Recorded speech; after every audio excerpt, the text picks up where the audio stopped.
Some behavioral issues in budgeting. Budgeting is a gaming system.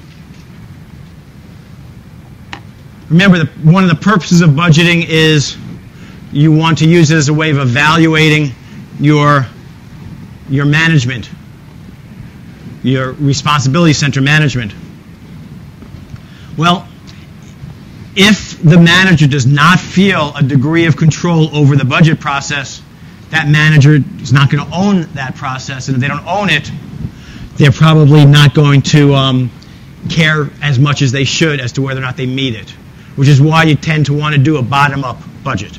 You want the manager to feel ownership, and then it becomes a better control tool for that manager. Goal congruence is the idea that you want to make sure that your managers, their personal goals, match your corporate goals. And so a well-designed budget will lead you to goal congruence. A poorly designed budget will not. Which is why, as we've said over and over, participative budgeting is better than top-down budgeting. The difficulty level of the budget. If you make a very difficult budget to meet, then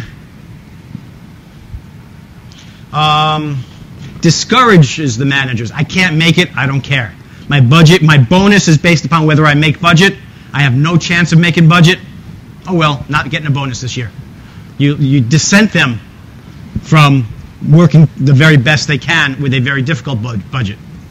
Of course, if you have a very easy budget that's easy to meet, you disincent employees from putting in that extra effort. Oh, we're going to make our budget, we're good. No problems, we'll make it. So you need a budget somewhere between outrageously difficult and too easy. You need a reasonable budget. A Kaizen budget. Who's heard of that? Anybody? Comes from Japan. The idea is it's a budget that continually gets harder and harder. Starts off easy at the beginning of the period, and you expect there to be learning. You expect there to be continuous improvement in the organization, and so you keep tightening the budget a little bit over time so that you create a more efficient environment over the course of time. Well, Kaizen budget is usually over the course of time. Yeah, a company is a believer in a Kaizen budget and they keep it forever. And so how frequently you demand improvement could be monthly or quarterly. You know, each company has their choice, but this is a budgeting approach that a company takes for the long haul.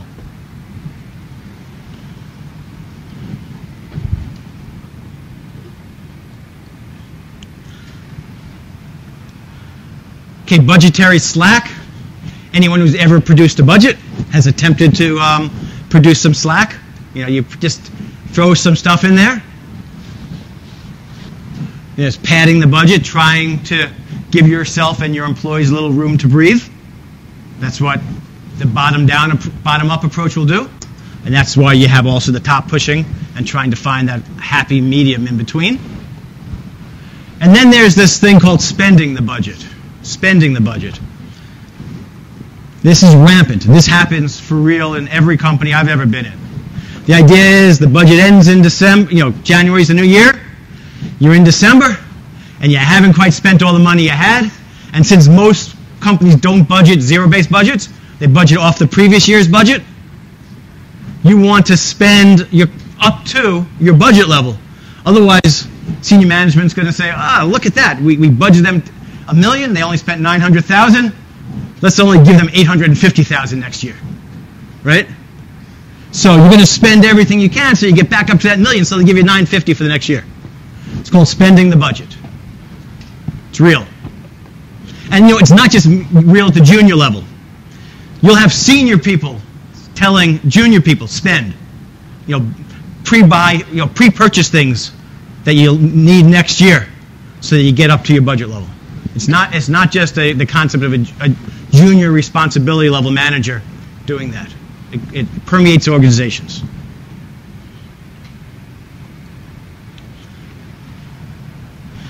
Okay, so the beauty of budgets are they provide feedback.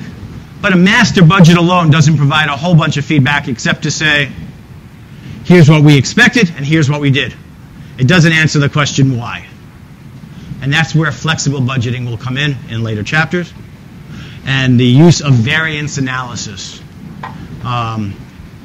will provide a basis for ensuring that we're doing the right things. Okay?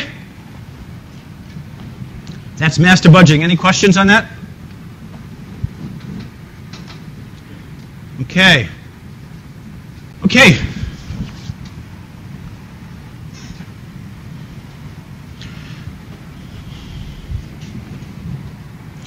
So we discussed master budgets happened statically once a year unless they're a rolling budget. A master budget is forward-looking. It doesn't give you any information in and of itself as to how well you are doing. It just gives you plans on what you should be doing.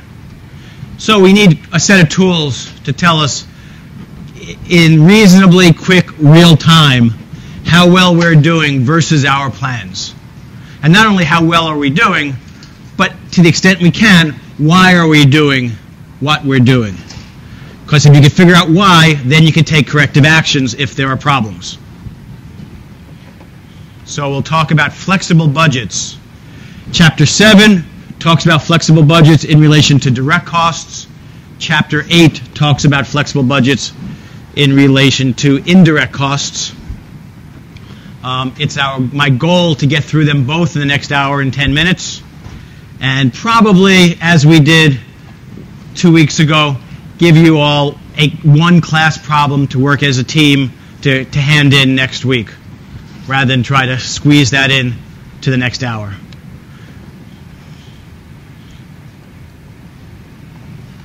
So, in Chapter 7, we're going to talk about going from a master budget to a variance analysis. And to do that, you go through flexible budgets. To do that, we really need to define standard costing systems. What's a standard cost? Something we did not do 2 weeks ago when we talked about the various costing systems.